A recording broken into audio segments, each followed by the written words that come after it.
Did you ever wonder why most people focus on what's wrong rather than what's right with something? Even if what's right far outnumbers what's wrong. Let me illustrate with a story. Once there was this Major League Baseball player, his name was Bill Buckner. He played 22 seasons in Major League Baseball, where the average is only 5.5 seasons.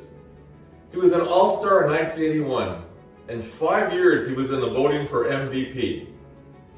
He led the National Leagues twice in doubles. He ranked 66th all-time in hits. That's ahead of Ted Williams, Reggie Jackson, and Mickey Mantle. So what do most people remember about his 22-year career, especially Boston fans? They remember the error in the 6th game against the Mets in the World Series, which allowed the Mets to win that game and eventually go on to win the World Series in the 7th game. They forget that there was also other errors in that game, including one that allowed the tying run in by the wild pitch. Some people refer to this as a negativity bias. Negativity is important if you think of evolution. It's important for our survival. Think of it in terms of if you're living on the plains of Africa and you're walking by 100,000 years ago, and it's good for people to try to remember where the lion's den is so they don't walk by there and get eaten, rather than remember where the most delicious fruit are. Granted, the fruit tastes better, but you'll survive more if you remember what's going to kill you. That's the reason behind the negativity bias. We are programmed for evolution to survive, not to be happy.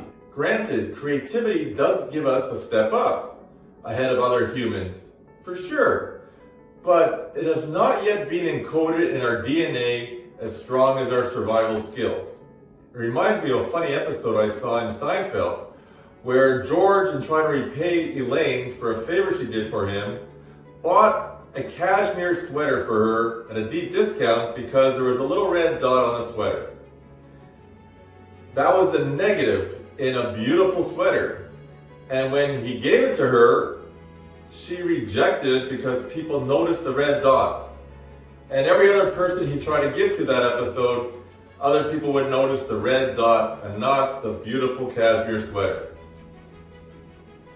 I see what Larry David was trying to say in this episode. You might be saying, what about Michael Jordan? He talks in his famous quote about the 9,000 shots he missed in basketball and about he missed game-winning shots, but that's the reason for his success, because he kept trying. Well, they also got to remember that he also won many championships.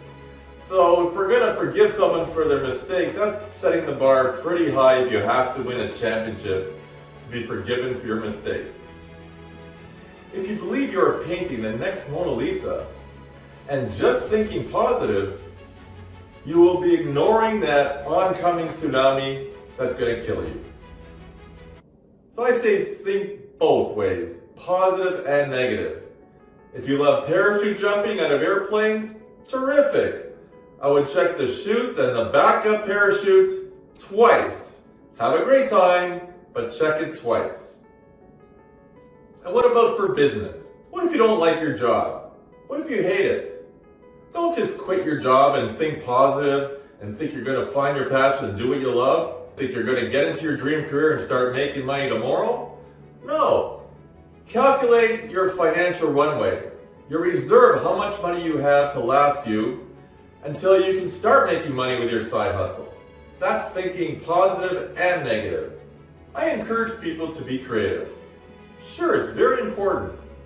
If you want to create the next great running shoe or the next great coaching nutrition guide for athletes, before you invest a lot of money in making 10,000 running shoes or putting a lot of investment in advertising for your course, I'd say test it out there, get some sales, make sure your target market is out there and wants and needs what you have to sell.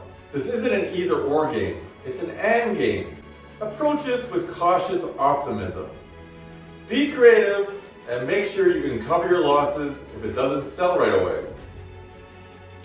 It's about taking baby steps, small risks. So when you fail, you don't lose everything. You gain understanding. You learn your lessons.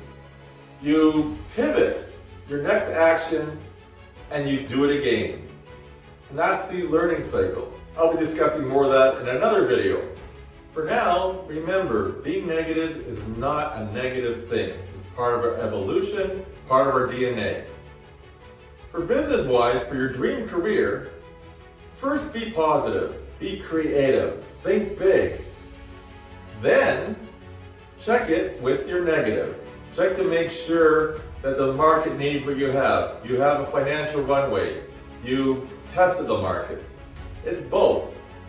It's positive and negative. That way, the negativity bias will help you. If you got anything out of this video, please like it, follow me, and share it with someone who needs the message I'm giving here. This is Sam Gerstein, wishing you live more of your life from your true self.